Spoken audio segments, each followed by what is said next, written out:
Objects are the tangible evidence of our history. They're the things we can touch and connect us to the past. What do they tell us about the Great War?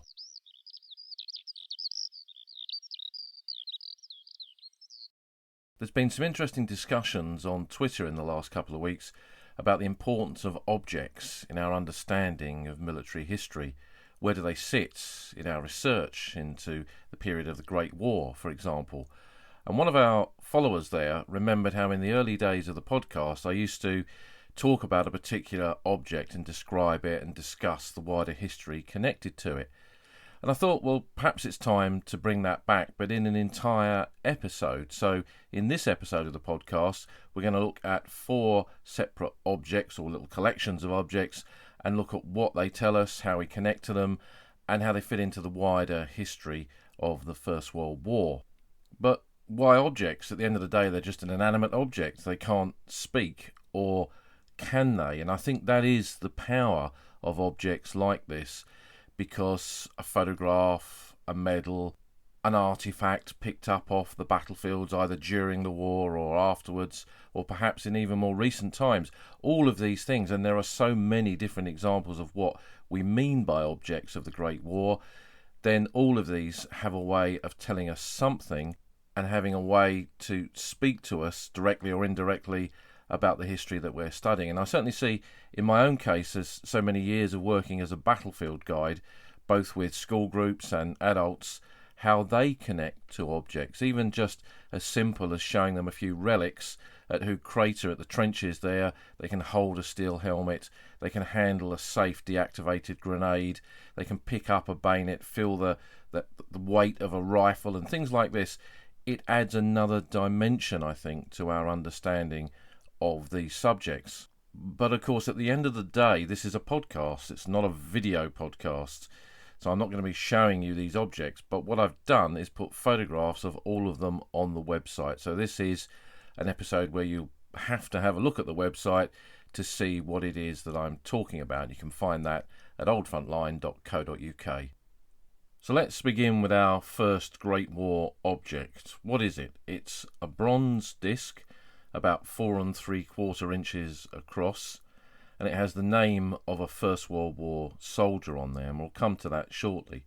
What we're holding, of course, is a Great War memorial plaque, a plaque that's got many different popular names, from Death Penny to Dead Man's Penny to Widow's Penny. I mean, it looks like a large penny. That's how those names came about. Officially, it was the next of kin memorial plaque, often just shortened to memorial plaque.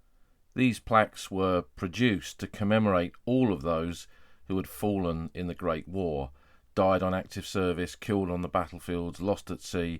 Whatever the cause of death, a plaque would be made for that casualty. And they were posted out from 1919 onwards. The majority of them went out in the early 1920s.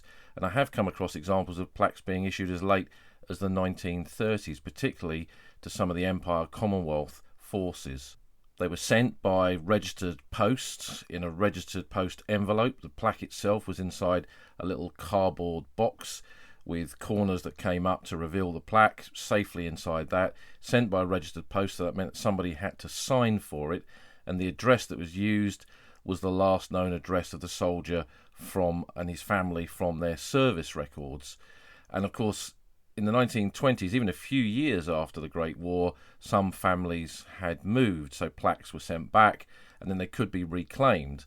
It does appear that there was a much higher percentage of issue of plaques to family members than there were to medals. So, for example, one of my great uncles who was killed at Gallipoli, Tommy Sainty, his medals were issued in the 1920s and returned as undeliverable, but I know a memorial plaque to him was issued and was claimed by the family, but his medals never were. They were claimed by me in the 1980s. Tucked in with the memorial plaque was the King's letter, a facsimile of the King's signature with the message, "I join with my grateful people in sending you this memorial of a brave life given for others in the Great War." The memorial plaque came about as a result of a competition about halfway through the war, when it was decided that some kind of memorial like this would be produced to commemorate all of those who had died in the conflict. And the competition in 1917 resulted in over 800 entries, and the winner was a design designed by Edward Carter Preston. He was a Liverpool-born artist and a sculptor who would later to go on to work on the Liverpool Anglican Cathedral, and he also designed the Distinguished Flying Cross, a medal for gallantry in the air. When you look at the plaque, really it's a very Victorian object, I think, because if you look at Victorian society in the 19th century, for all sorts of different events and milestones in that Victorian period, they often created a plaque like this in bronze, and this plaque is a bronze plaque. It is very similar to those Victorian plaques produced for great exhibitions or jubilees and things like that. And I remember when I was a student in Bognor in the 1980s, I was researching the South Downs Battalion of the Royal Sussex Regiment, and I went to visit the family of Regimental Sergeant Major May, who lived in the High Street in Bognor.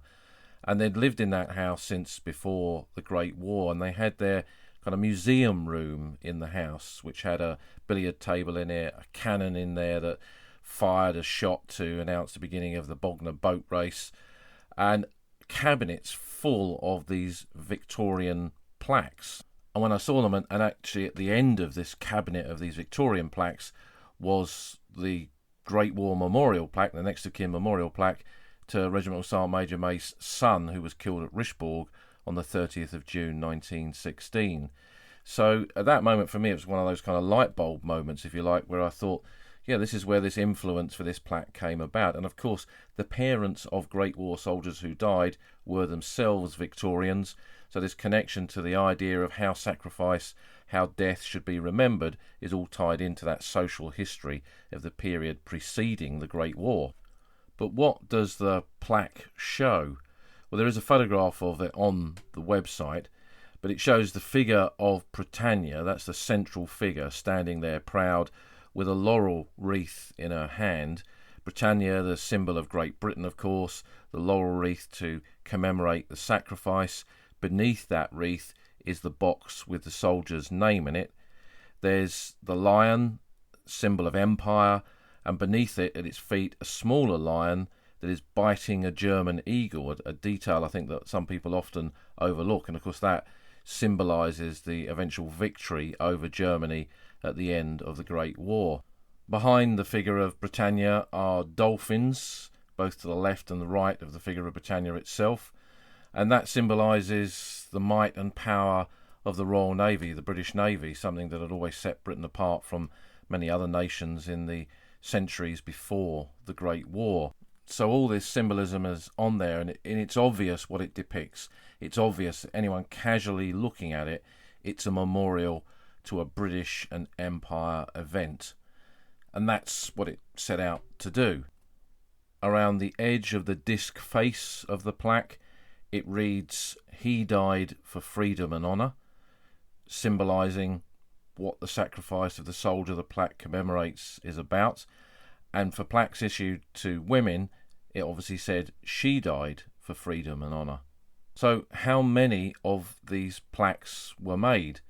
Well, something like 1.1 million of them were produced, of which 600 were to the women where the inscription was "she died." And they were sent to all of the British and Empire soldiers, Commonwealth soldiers who had died in the Great War. There are plaques to soldiers of the Indian Army, for example, so it's not just men from Australia, Canada, New Zealand. It's a wider, broader spectrum of Empire soldiers. And I've even seen examples to casualties from the Chinese Labour Corps, for example, where there is no name in the little box where the name goes. It's the service number of the soldier, the Chinese Labour Corps soldier, rather than his name, because I suspect they had no way to accurately inscribe the Chinese scripts on there. So they commemorate a broad spectrum of men and women from Britain and the wider Empire forces, Commonwealth forces who died in the Great War. The box where the soldier's name, where the serviceman and woman's name is located, the only details there are the name. There's no rank, there's no other kind of distinction in terms of gallantry awards. I have seen them where Titled individuals have their title, so Sir, for example, in front of their name. But the plaque is in some respects one of the earliest examples of equality in death, one of those fundamental principles of the Commonwealth, the then Imperial War Graves Commission, that they would commemorate the dead irrespective of rank or title or status. And the plaque is very much the same. But what it does mean, of course, is when you find one of these plaques and you see Albert Smith on there, for example, which Albert Smith is it? Unless it's with Albert Smith's medals or other paperwork confirming which soldier it is, there could be hundreds of Albert Smiths. And this is one of the sad things, that when plaques get split up from the other artefacts within the wider collection of that soldier's memorial to his service in the Great War, then the history behind the plaque can be lost, because there's no way to connect them to an individual. They weren't individually numbered. There is a number by the foot of the lion, and there's been much speculation over the years as to what that number means. Most likely it's just one of the batch numbers of the plaques, the batch that they were sent out in, but who knows? That's never been positively confirmed one way or another. The initial batch of plaques that were made in pure bronze, of very, very high quality bronze, such high quality that the plaque factory in Acton that was given the contract by the government to produce these went bankrupt because the cost of producing each individual plaque was much higher than they'd budgeted for. So after that, I think about a third of the plaques were produced, and they are a kind of darker chocolatey brown bronze. You can see it if a plaque has been in its envelope or in its box all those years and has never been touched. If it's one of the original plaques, you can see the difference in the colour compared to some of the later ones. And after the plaque factory went bankrupt, the Woolwich Arsenal then took over the production of the memorial plaques, using pretty good bronze but not as high quality bronze, and they tend to be a kind of lighter colour. They've also got a symbol on the back of the plaque, a little circle with a W and a line across the central peak, indicating the initials WA for Woolwich Arsenal, indicating that that plaque was made at the Arsenal. Now, it doesn't make it any more or any less valuable, but it gives you an insight into which period of plaque production that particular memorial plaque comes from. One of the questions asked is, did they produce more than one plaque for a soldier? So if a soldier was married, did his wife get a plaque and did his mother get a plaque? It appears that they didn't. Certainly with British soldiers, only one plaque was issued, and that went to whoever the soldier's next stated next of kin was on his service record. So if he was married and he'd listed his wife as his next of kin, the plaque would be sent to her.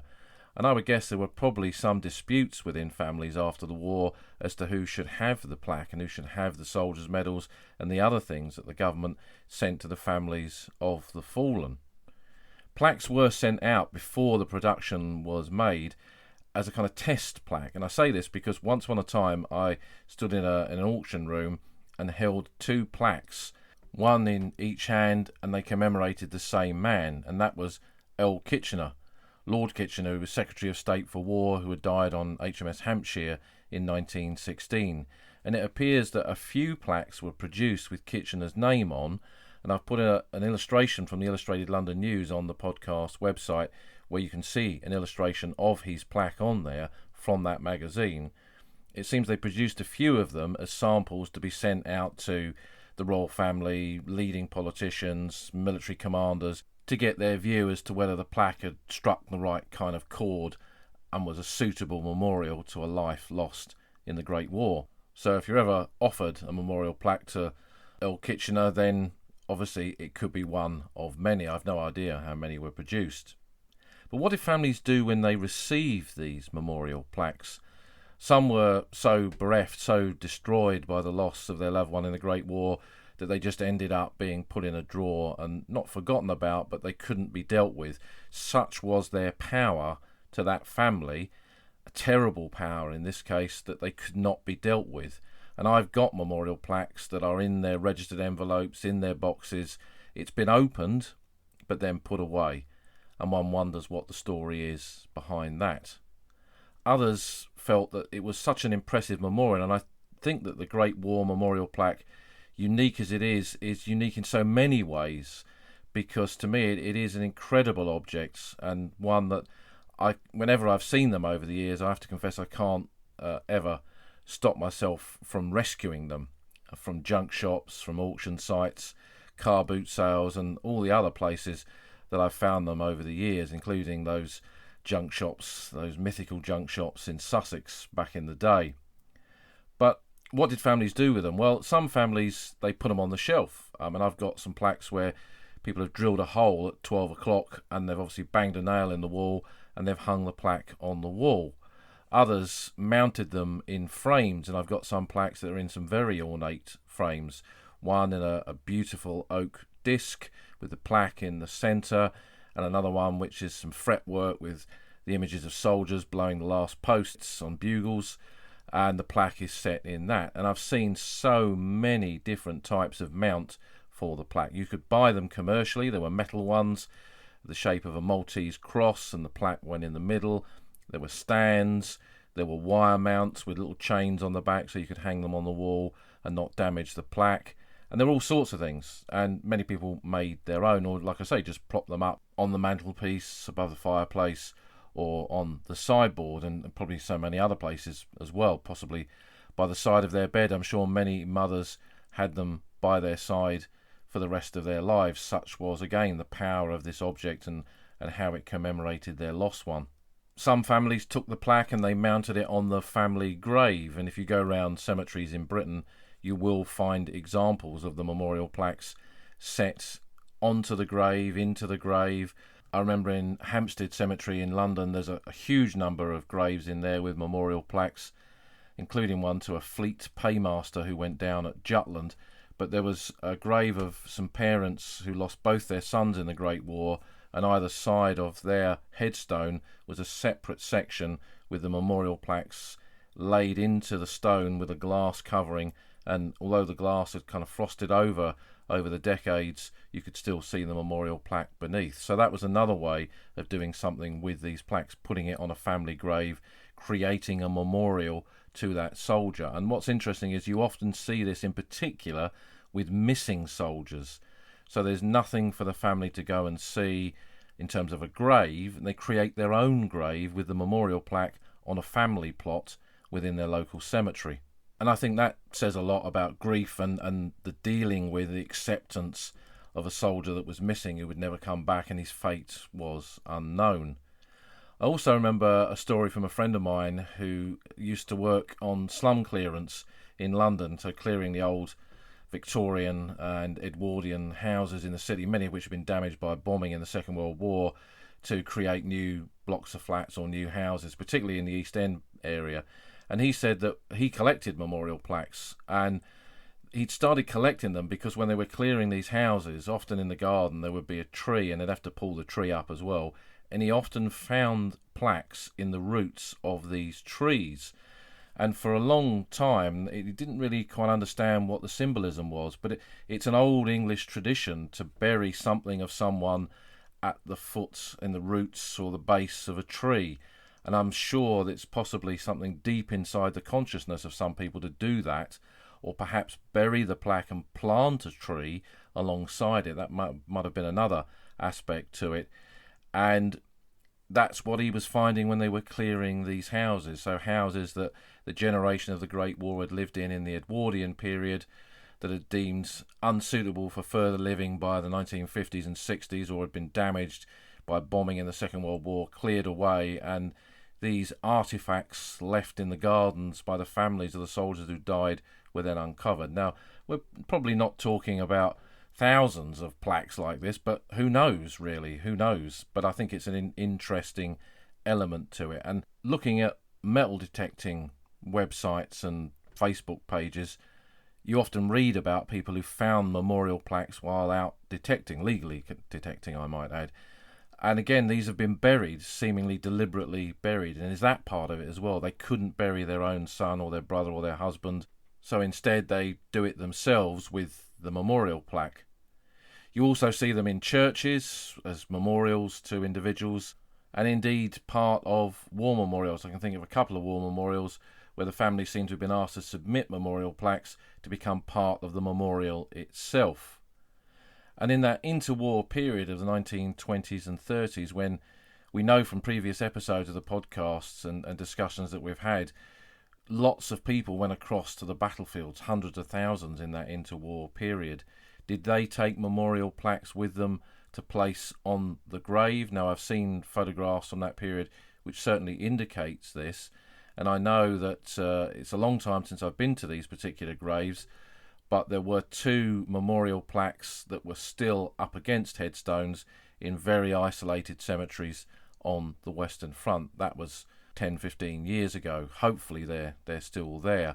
And talking to some of the older War Graves Commission gardeners, I remember showing my friend Eve a memorial plaque, and he remembered seeing them on graves in London Cemetery at High Wood and in Pozieres where he'd worked. But today none of those survive, and without trying to wish or think of the worst, probably that's what happened, that they were stolen or removed. So much has disappeared from cemeteries. There were private memorials on graves that I remember in quite a few cemeteries that just disappeared one day.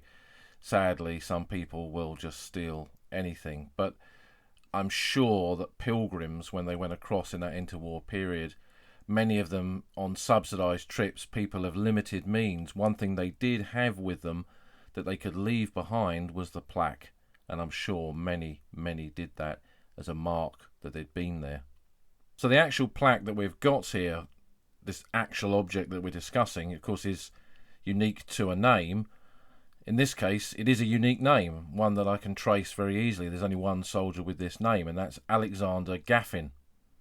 Now, I bought this plaque at a military fair many years ago, I think when I was a student, and plaques were not that expensive in those days, maybe £10 or £12 for a memorial plaque, which when you consider what they represented was a very tiny sum. In many cases, when I first used to buy them, you could pick them up in junk markets for 50p, and that was what they were considered to be worth, what a soldier's life sacrificed for his country was worth at that time. The Great War was not on very many people's radar then, and sadly that was represented in what value was put on objects like this. I'm sure so many of them were just thrown away and ended up in council tips. But this particular one, the dealer had it in what he described as his junk box with cheaper artefacts in it. And when I picked it up and I looked at it, I knew that this is something that I could not leave behind. And he said to me, he said, that's in really poor condition. I don't know why you want that. I said, well, it's fine. I'd very much like to take it with me. How much do you want? And he wanted a very small amount, just a few pounds for it, and I took it away. And we'll come back to the condition of it in just a minute. But who was Alexander Gaffin?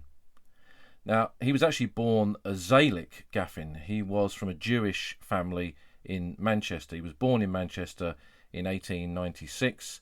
His father was born in Russia, and his mother was born in Poland, and his parents were Elias and Fanny, and they lived at 12 Ellison Street in Manchester. And he worked, before the Great War, Alexander Gaffin, as a tailor, and the family seems to have had their own tailor's shop. He joined one of the local regiments, the Lancashire Fusiliers. It looks like he was conscripted sometime in late 1916, early 1917. He did his training with a Home Service battalion, and then he was sent overseas to join the 17th Battalion, the Lancashire Fusiliers, which was one of those Bantam battalions that we've spoken about in previous podcast episodes. And he was killed in action during the Third Battle of Ypres, the Battle of Passchendaele, as it's often called, near the Houtals Forest on the 22nd of October 1917. So why is this plaque significant? Why did I pick up a heavily polished, damaged plaque when the dealer thought I was mad to do so? When you look at the photograph of this on the website, you'll see that Alexander Gaffin's name is almost invisible. It's been polished away, polished and polished, fingers running across that name time and time and time again. And just as Alexander Gaffin himself had disappeared into the swamps of Passchendaele, his body never to be found, he's commemorated on the Tyne-Cot Memorial, he's one of the missing of the Great War. Almost, when you look at this plaque, almost his name has disappeared from it. And to me, when I saw it, that was its immediate and obvious power, because I could picture Fanny Gaffin, his mother, running her finger across that every evening, sitting there in her front room with a plaque on her lap, remembering her boy and touching the plaque. Tactile remembrance of someone that she loved. Her husband had died when their 7 children, were quite young, so she'd brought up a family on her own. Alexander was her only son to be killed in the Great War. Some of the others did serve, but only he didn't come back, and the loss of him, having brought 7 children through a difficult period, no doubt wrought with poverty, to lose her son at the front would have been a bitter pill for her, I suspect, like so many.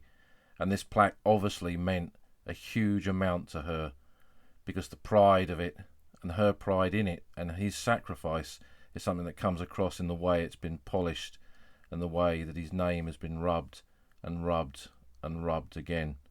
And I think that if there's any single object really that shows just how strong the grief of a mother was for the loss of her son, it's this memorial plaque, this simple piece of bronze with a name that has almost disappeared from history, but not quite. Not quite.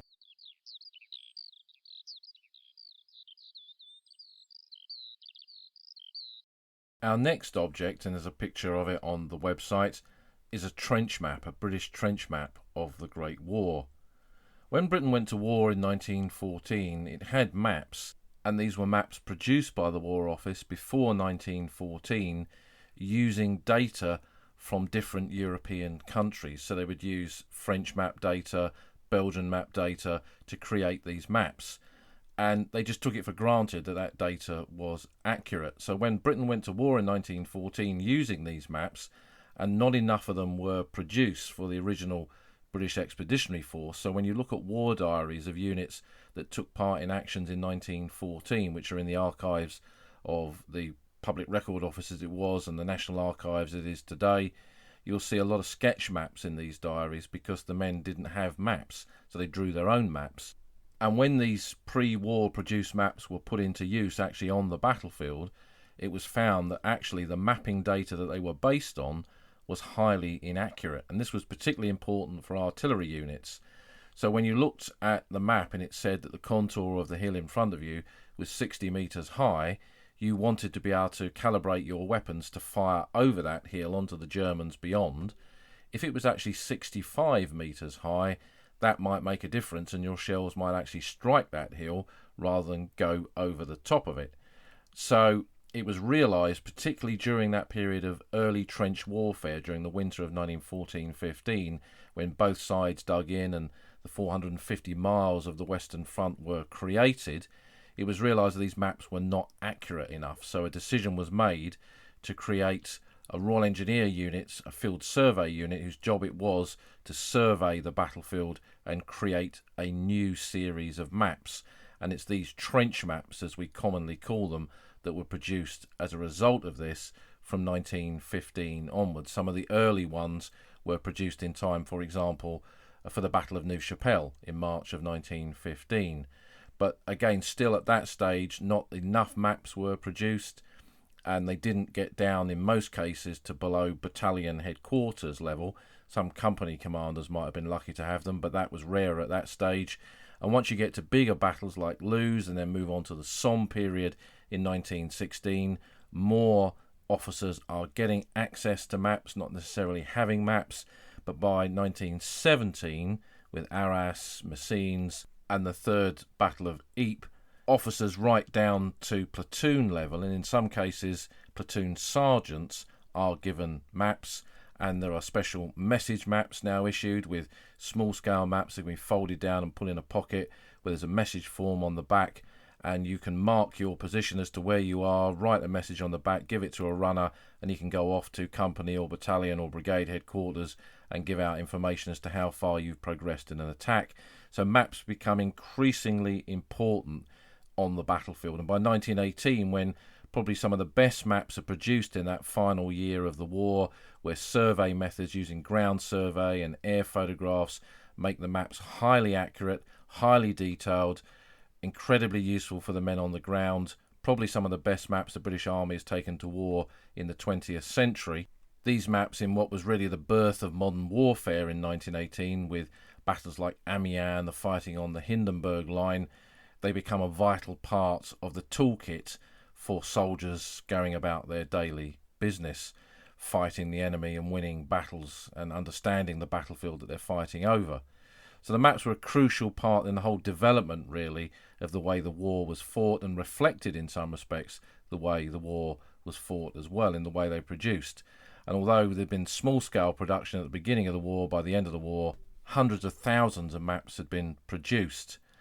And what I found when I went to interview the veterans in the 80s and 90s, I only found one ordinary soldier who had a trench map, and that was Harry Coates, who was a brigade headquarters sergeant, and he'd picked a couple up when he'd been on brigade headquarters. Maps went out of date very, very quickly, so maps would be at a headquarters location, used one day, out of date by the next week, and then thrown away. And some of the veterans who had them said they would just pick them up basically out the dustbin, or where they'd been tossed in the corner of a headquarters building, and keep them as a bit of a keepsake. So Harry Coates was the only ordinary soldier I interviewed who had some. Quite a lot of the officers that I interviewed, men like Malcolm Vivian and Jimmy Lovegrove and Mr. Baker, they had trench maps from their own service, and they kind of felt that they were their maps. They'd been given them by the War Office, but they were their maps. They had their own annotations on and markings and so on, and they'd kept them as part of their kind of kit, really. And it was very interesting to always see the maps and discover what the story was behind them. And having seen some of the maps that the veterans had had, and one of my good friends down in Sussex in those days, Jeff Bridger, who went on to write some really good books on the Great War, he had a very big collection of trench maps. I always used to keep my eye open every time I was in a junk shop, because I learned that there'll be a box somewhere where there'd be a whole load of maps in it, a lot of Ordnance Survey stuff, 1 inch to 1 mile maps and things like that. But tucked in there very often were also military maps from the First World War, and I picked up quite a few like that. And this one, I don't actually remember where I got this particular map from, but it was unusual in that it came in a little map wallet. And looking at this wallet in front of me now, I'm opening it up it's a brown coloured wallet with a little stopper, and on the front of it the officer has written his name, Second Lieutenant D.N. Whittaker, in ink.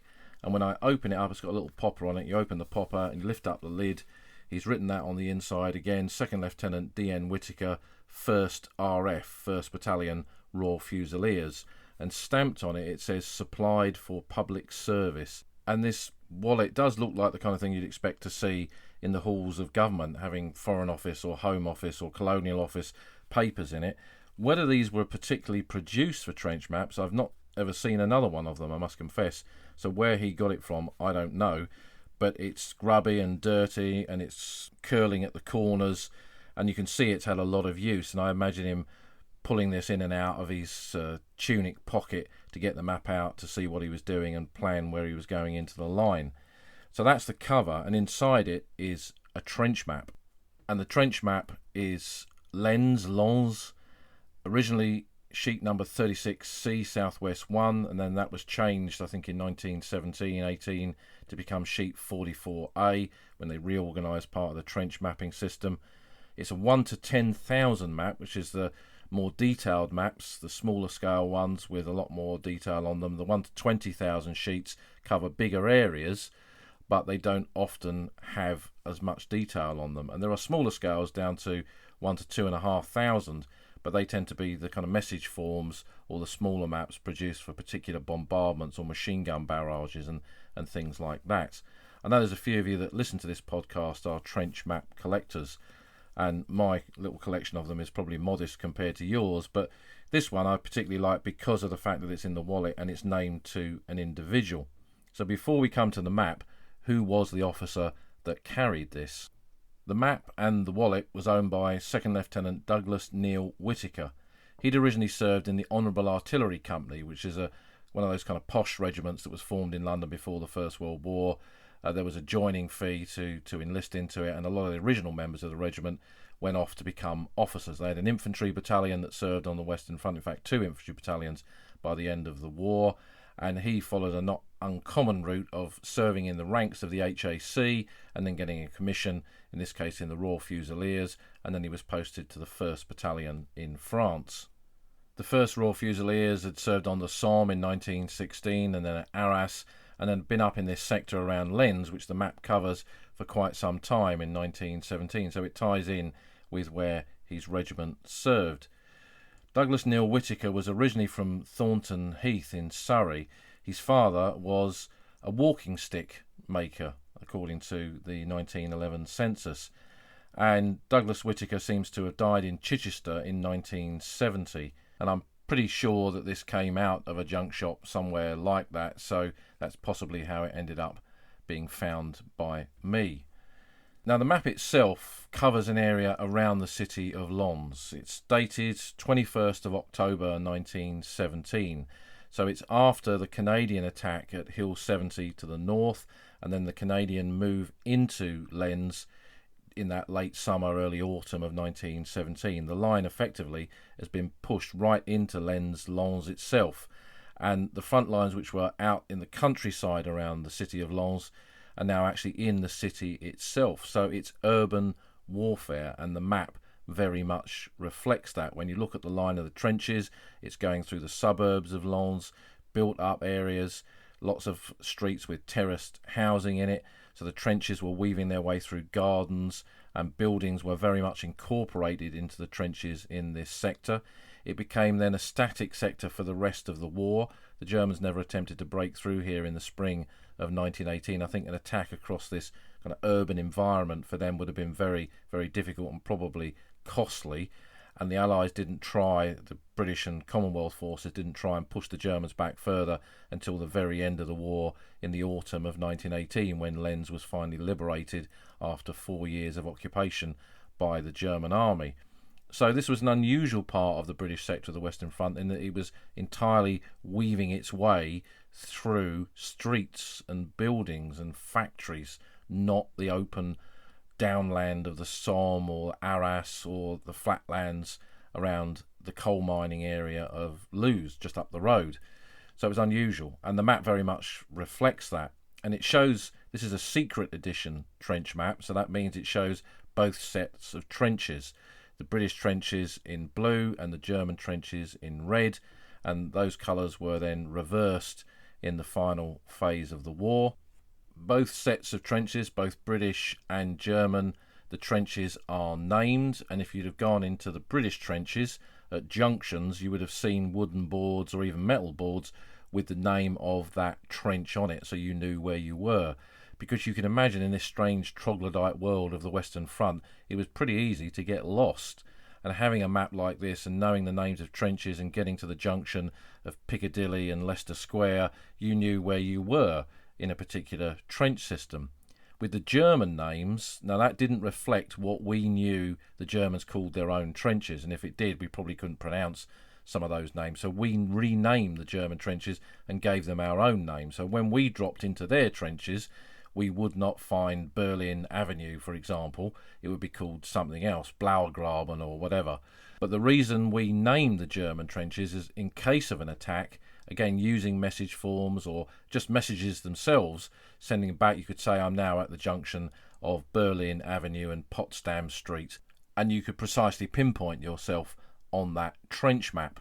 In the case of Second Lieutenant Whitaker and his men of the 1st Royal Fusiliers, the only time they probably ever saw any of those German trenches is if they took part in a raid, and there were raids on this part of the front because it was a static front and the day-to-day activities of trench warfare were being carried out here. It was all quiet on the Western Front, but as we know from previous podcasts, that was a bit of a misnomer, a bit of an army joke really in many respects. There was no such thing as a quiet sector, and there would have been occasions in which possibly him and his men raided the German lines. So that is for sure when maps like this would have been incredibly useful, because the planning for the raid would have been based around the map data that they had, and then of course their own observation of the ground. Now, one of the things that I like about this map is that Second Lieutenant Whitaker has annotated it, so he's added additional details and some trenches to the map itself. The trench system was organic, it was changing all the time, and the maps issued on one day could be, as we've said, out of date the next day. So officers often added the new trenches that they were constructing, and in this sector around Lens, which was a developing sector, having changed and moved right into the city, as we've said, following the fighting of 1917, the trench system was still being worked on. The communication trenches, the support trenches, the tramways, the dugouts, the headquarters, all of these things were still being built. So officers like Whitaker would have been annotating these maps here all the time. But the other thing that I like about it is that he obviously got bored, and we don't associate boredom with the First World War, but there would have been periods in static positions like this where not a lot was happening. And what he's done some scribbling on it, basically. He's drawn ducks on there and faces of soldiers, possibly including his own. There's one where there's a little soldier with a helmet on with the badge of the Royal Fusiliers, and badged helmets were often seen being worn by officers, for example. So is that him, or is it one of his fellow officers? And I've put a picture of that on the podcast website so you can see what he drew on there. And were the ducks something that he drew that he could see from the trenches, because there would have been streams running through bits of these urban areas of Lens? Were there ducks still there? The wildlife didn't just go away. The gas and the shelling and the machine guns and everything else made their life very difficult and often very short, but there was still wildlife to be seen from the trenches. And was this something that he saw from one of the trenches marked on this map? So that kind of personalisation of the map by him is unique in my little collection of trench maps, but is what makes this one particularly special for me. But it's not just the scribbles. This is a map that he obviously took into the front line, because on it is mud. It's been plastered with mud, and there's a little encrusted bit of mud on it, and mud is stretched across one bit of the map to the south sector of the battlefield that the map shows. And this mud from the trenches of Lens from 1917 is still preserved on this map. Mud from the trenches. And that's, again, what is so powerful, can be so powerful about objects of the Great War. This is just a map, one of many maps produced at Lens, but this one was in the pocket of an officer, and it meant something to him. He'd scribbled on it, he'd drawn on it, he'd probably spent a lot of time in this sector in 1917. It was part of his Great War, and he brought a bit of that Great War home with him. And on that fragment of the Great War, that fragment of the map, that fragment of the Western Front, was a bit of the actual trenches themselves. And what did he think in later life when he took this map out of the cupboards one day and opened it up and saw that mud from the trenches? He never attempted to scrape it off. He left it there as a reminder of the times that he carried this map along those trenches and brought a bit of those trenches home with him on this simple trench map.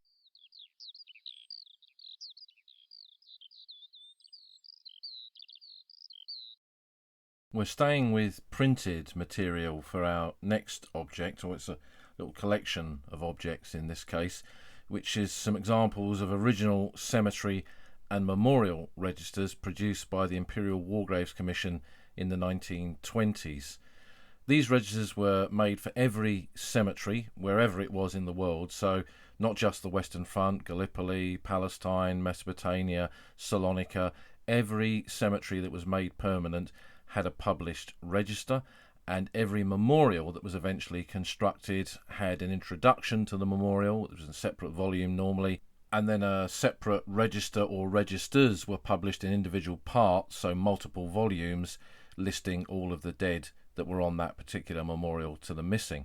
We've looked at the whole history behind the burial of the dead in previous podcast episodes, and you can go back into the archives to find those. But when a decision was made to make the cemeteries permanent, part of the long-term plan for the changeover from wooden crosses to headstones, the placement of a cross of sacrifice or a stone of remembrance in the larger cemeteries, and then the building of a wall round the cemetery to create a permanent site, there'd be an entranceway in which normally in the entrance, although sometimes it was in some of the cemetery shelters, there would be a locker, and inside the locker would be the register of the names of those buried in that cemetery, so that when somebody went there, they could easily find the grave. Now, in small cemeteries where there's perhaps tens of burials, it's not difficult to find a particular grave. But if you go to Tyne Cot, where there's 12,000 burials nearly, then you're going to need a register to understand how the plots are laid out and where you can find the grave of your family member.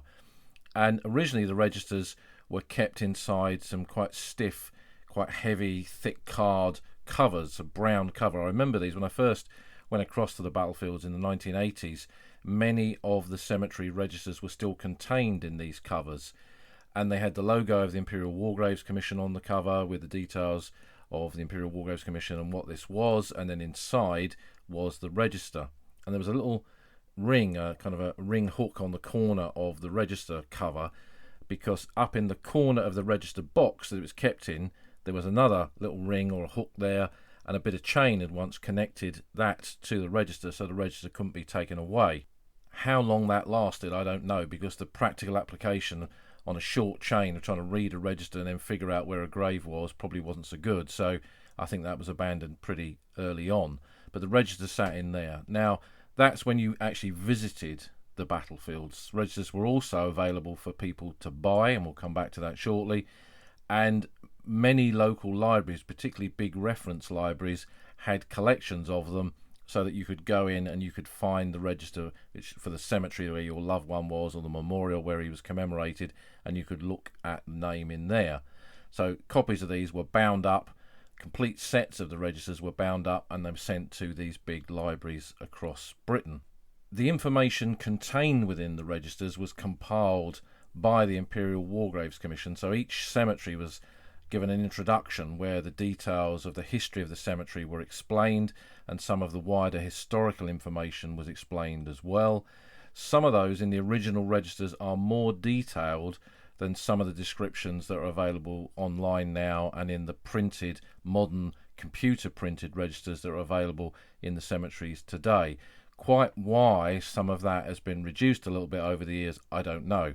Perhaps some of the accuracy has been challenged, who knows. But that's, for me, what makes the original registers quite interesting source material, because the history and the detail behind the placement, siting and survival of that particular war cemetery is often explained in a way that isn't necessarily explained today. Part of the reason for changing the register descriptions is because one aspect of it is out of date, are the travel arrangements, because it tells you where the local railway station was and how to get there. And in many cases, particularly in places like the Somme, when these registers were published, there was a light railway that ran right through the middle of the Somme battlefields that has long since disappeared. So there is a necessity to update some of the details in these registers. But again, I think that's also another aspect of what makes them fascinating, because it gives you an insight into how people got to those places in the 1920s and 30s.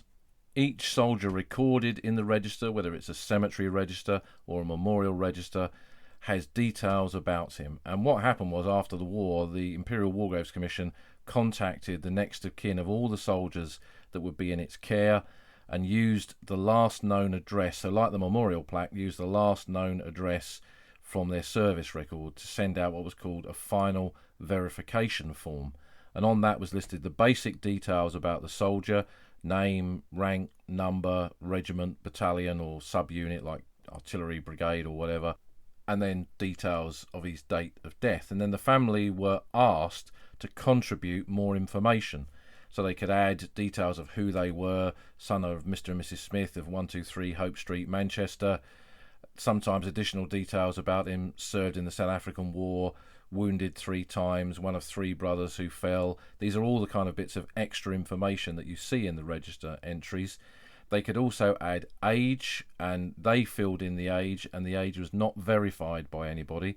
So if they made a mistake, that mistake was then perpetuated on the headstone, and we've seen this with quite a few different war graves over the years of both younger and older soldiers.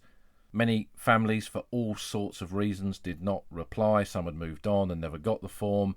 Others, and I think again it's an insight into missing soldiers, the families of missing soldiers sometimes did not reply, because if they did, it was a kind of acceptance that the soldier was dead, and with a missing soldier there was always even that faint hope that one day he might come back. So not all of the forms were returned. So for some soldiers the entry is very, very brief, and for others there's a lot of detail about the soldier and about his background and his family and all sorts of other aspects. And I found when I first used to visit the cemeteries in the 1980s, I'd go to a cemetery and take the register out of the box and walk round the cemetery looking at graves, and if something kind of struck me, or looking at a headstone maybe curious about something, I'd use the register to look up that particular soldier and find out more about him. Or I'd sit down somewhere in the cemetery and go through the register looking for particularly interesting entries and then go and find the grave of that soldier. And it's something that I still do to this day. I remember in the past, back in the days before computers and the internet, which many people find impossible to imagine, I would sit down with a pile of registers and go through and make lists of interesting graves or interesting entries to go and see on future trips. And I still have those folders where there's a long list of interesting graves, and I've used them over the years when I've written books to talk about particularly interesting characters in some of the silent cities, some of the cemeteries of the Western Front. So what I've got in front of me here is an original cemetery register, and then an introduction to a memorial register and one of the volumes for that memorial. We'll start with the cemetery register. The cemetery registers had grey coloured covers. The memorial ones were brown. So you could easily and visibly see the difference between a cemetery register and a memorial register. On the front cover of this one, it says the war graves of the British Empire, and then it gives the name of the cemetery, Le Baraque Military Cemetery at Sangatte, France. And this is on the French coast. It's one of the nearest Commonwealth cemeteries in France to Britain, because it literally is right by the coast, and just 20 odd miles across the Channel is Great Britain. It's just down from where the Channel Tunnel is today. It's a cemetery I've often popped to over the years. It's got some very interesting graves and covers quite a wide period, including post-war burials as well. And up in the top left-hand corner it says France 65. Now, every cemetery was given a number so it could be easily identified. So France 65 was the number given to Le Baraque Military Cemetery. And in France, I think by the time they finished all the cemeteries in France, that went up to about 1,895, 96, something like that. So there was a list published of all the numbers and all the cemeteries, and when you ordered these, as you could do in the 1980s from the War Graves Commission, you'd give the cemetery number and the name, and then I think in those days for about 50 pence, I think it was, they would send you a copy of the register. So they weren't expensive, and I bought quite a few then, and still am picking them up today. They're much harder to find, and you have to pay a lot more than 50 pence for them. This particular one was owned by the family of a soldier from Sussex, and it's come with the little slip that was sent to the family because they decided to purchase a copy of the register, which you could do to have as a keepsake. And this is a letter from the Imperial War Graves Commission on the 23rd of May 1923. I'm directed to forward the enclosed one copy of the register of Le Baraque Military Cemetery, Sangatte, to a Mrs. L.E.T. Baker of 2 Beauport Buildings, Hollington, St Leonards-on-Sea. Opening up the register, we find her husband's name. She remarried, and her husband was Driver Thomas Ernest Scotcher of the 211th Field Company, Royal Engineers, who died of influenza on the 3rd of November 1918, aged 22. And he's recorded as the husband of L.E.T. Baker of 2 Beaufort Buildings, Hollington, St Leonards-on-Sea, Sussex. Now that's a typical entry for a soldier where the family have provided details. And looking through the register here, we can see lots of other things as well, where the cause of death has been noted, died of wounds, gas, for example. Another one states, I'm just turning the pages here, died of injuries received through the ignition of benzol on the surface of Calais Harbour, 7th of September 1918. So this cemetery, way behind the lines, close to the ports of Calais and Boulogne, reflects its location, reflects where it was near to medical facilities, and sometimes we see the types of casualties reflected in the entries within the register itself. When you open the register, and you'll hear me turn some pages here, it says War Graves of the British Empire again and tells you which cemetery it is. At the bottom it says compiled and published by order of the Imperial War Graves Commission, London 1923. And then when you turn the page, there's a map of the cemetery, and each register has a map of the cemetery that the register concerns, so you can find the different plots within it and obviously find the war grave. That's a useful bit of information. And then it goes on to the historical information about the cemetery itself and goes through the history of the cemetery, how it came about, and then lists the different nationalities that are commemorated within the cemetery through burials and the numbers. So in this case, obviously the majority are from the United Kingdom, 999 burials from the UK. But when we look down the list, there's all sorts of nationalities Indians, South Africans, Newfoundlanders, Royal Guernsey Light Infantry, British West Indies Regiment. There are quite a few women buried in the cemetery from the Queen Alexander's Imperial Nursing Service and the Queen Mary's Army Auxiliary Corps.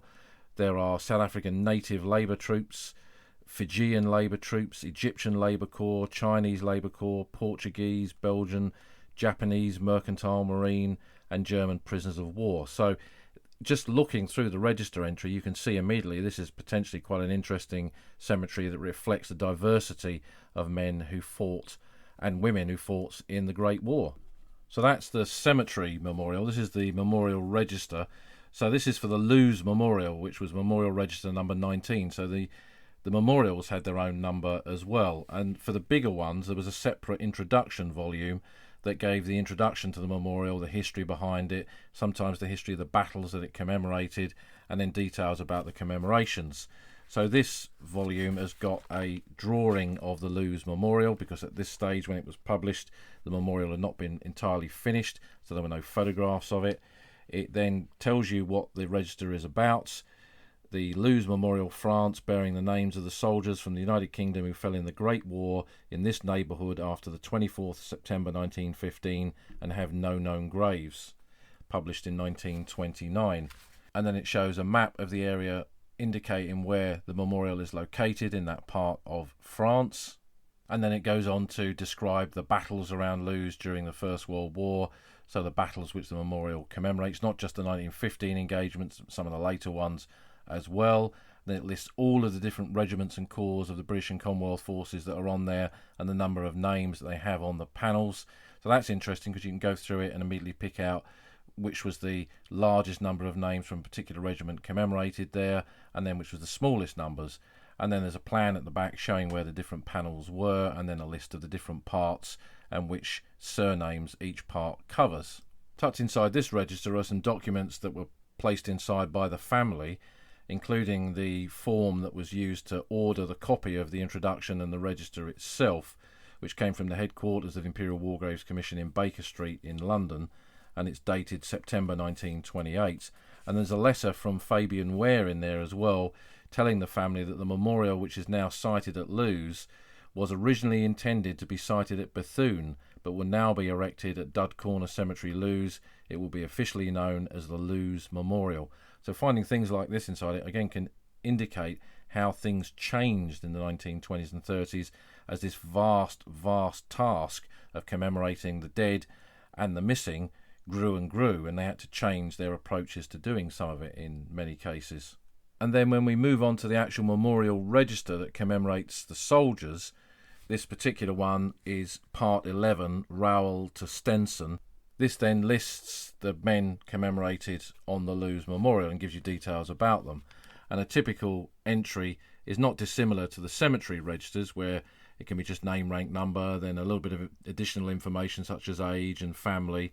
But with the missing soldiers, you often see, because there is no grave, it's a name on a memorial, the family's added a lot more detail. So the entry for Thomas Sidney Schaefer, who was a lieutenant in the 13th Northumberland Fusiliers, who died at Lewes on the 26th September 1915, aged 24, says, son of Sir Edward Sharpie Schaefer, FRS, of Marley Knowe, North Berwick, and Little Gillians, Croxley Green, Hertfordshire, and his wife Mary, scholar of Caius College, Cambridge, National Science Tripos 1912, medical student at University College Hospital, London, enlisted August 1914 in Australian Voluntary Hospital as a corporal and sent at once to France, gazetted December 1914. So there's almost his entire war listed in that entry, and that's not uncommon for the registers of the memorials to the missing. So these are really valuable research tools in finding out more about soldiers. So where can you find them? I used to go to the Guildhall Library in London, and the Imperial War Museum had complete sets of all the registers. As far as I know, they're still there. No one as yet has put an entire set of original registers online and digitised them, which is a bit of a shame. The Commonwealth War Graves Commission website now for each soldier has the original page entry from the original register that you can look at, and that's a really good thing, and I'm glad that they've done that because it's interesting to see that. But you can pick up these registers on eBay, from book dealers, in second-hand bookshops and so on, and it's worth looking out for them because, as I say, they often contain additional details. At the end of the day, they're just a printed register, and the information about the soldier is widely available on the internet now. But I think that these old registers, particularly ones that were bought by family members and cherished by them, are incredibly powerful documents, really, connecting us to the loss and the scale of loss and the individual casualties of the Great War.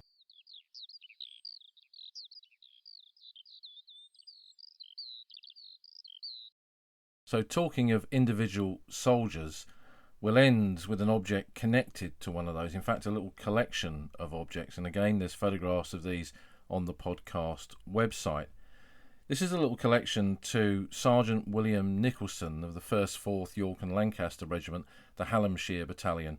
And I picked these up. Unfortunately, it was from a wider collection that had been split up and sold individually, but I managed to rescue some of the individual pieces from it. And it's a small collection that represents a bit of his life. There's his memorial scroll in its original tube that commemorates him. There's a framed photograph of his grave. There's a photograph of his wife, a postcard that he sent to his wife, and a little box with something in it, and we'll come to that shortly.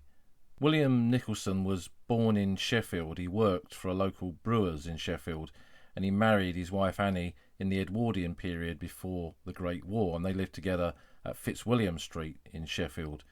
He joined the 1st 4th Battalion, the York and Lancaster Regiment, in April 1910, so he was a pre-war territorial force part-time soldier, a Saturday night soldier, as they were often referred to. So he was not a full-time soldier. He continued his work in the brewery, but he was given time for drill sessions in the local drill hall, and then they went away each year on an annual camp. And he did that for 4 years before the Great War, and then was mobilised when the war broke out in August 1914.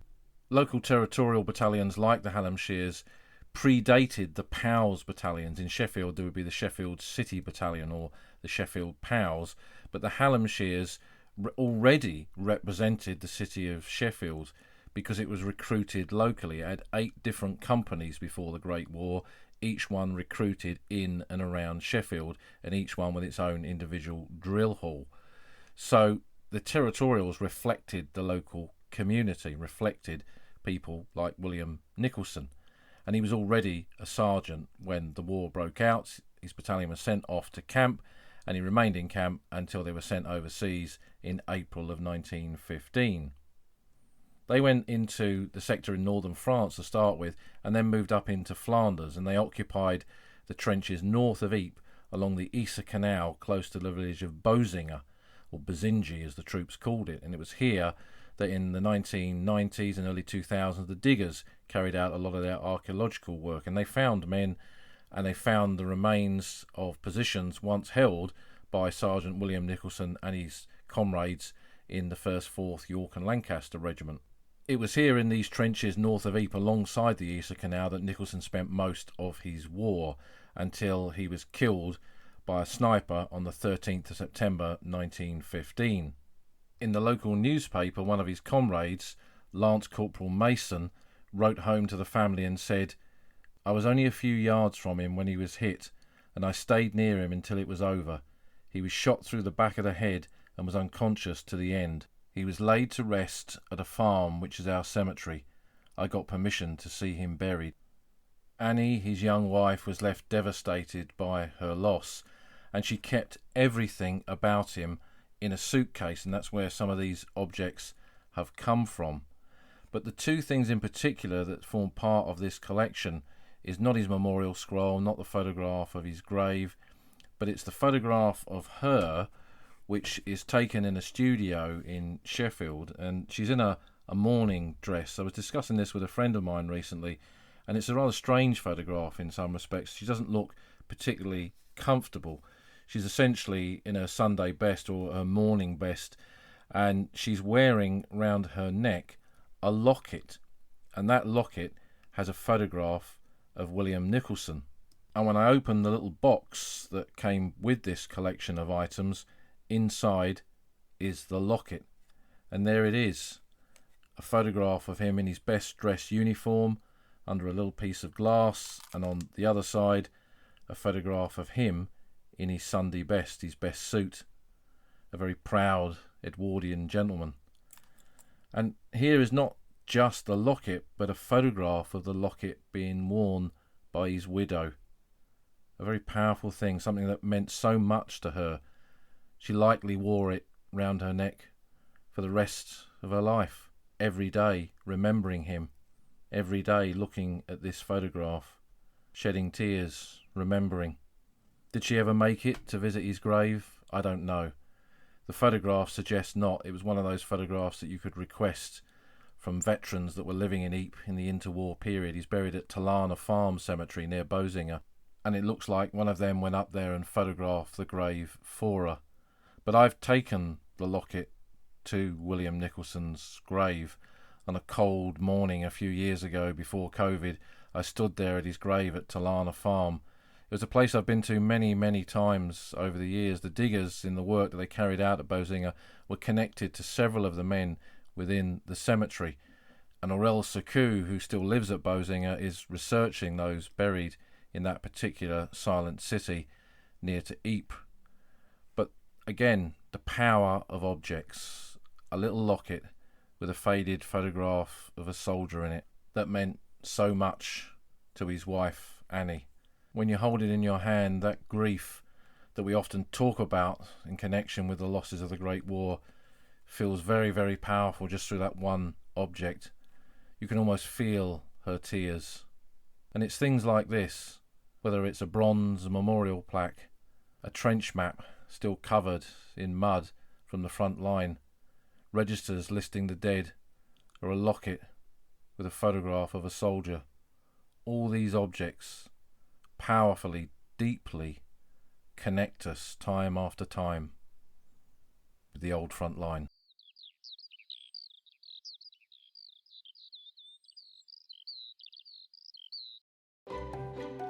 You've been listening to an episode of The Old Front Line with me, military historian Paul Reed. You can follow me on Twitter at Somcor. You can follow the podcast at Old Frontline Pod. Check out the website at oldfrontline.co.uk, where you'll find lots of podcast extras and photographs and links to books that are mentioned in the podcast.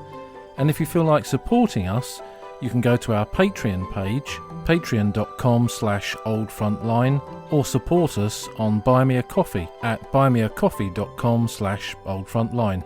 Links to all of these are on our website. Thanks for listening, and we'll see you again soon.